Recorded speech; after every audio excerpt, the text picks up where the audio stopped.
Alright guys, it's time to assemble the Mossarium. Come join me. First, we are going to be adding charcoal. Now charcoal is going to be acting as a drainage layer, which will help absorb water, but at the same time it's going to be helping remove toxins and any foul odors within the Mossarium.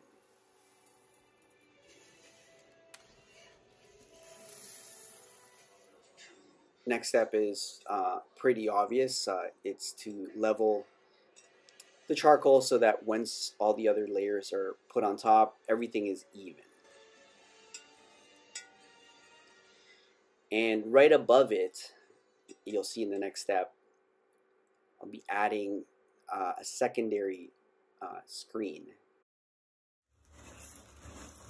Right before we add the gravel, we're going to rinse it with water, and for obvious reasons to remove any foreign particles and to give the Mossarium a nice clean feel once the plants go in.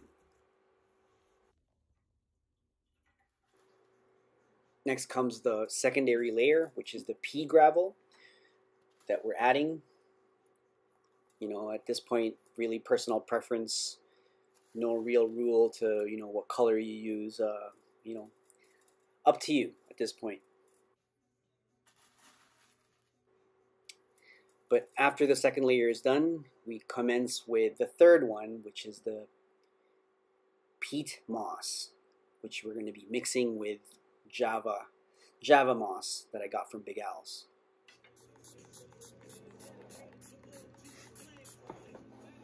Next we have soil propagation, and we're going to be doing this by mixing some Java moss with the peat moss, sphagnum peat moss, regular reptile soil that you can get at a pet store, and we're going to be mixing it with the Java moss just to supercharge it and hopefully help with propagation once the moisture kicks in.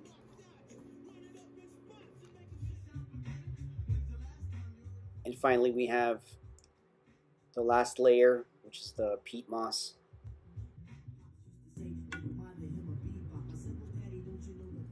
Then the ornaments. We add the tree stump, the rocks, the pebbles, and that wraps it up. Don't forget to check out part 2 in my next video. Like, comment, and subscribe, and I'll see you then.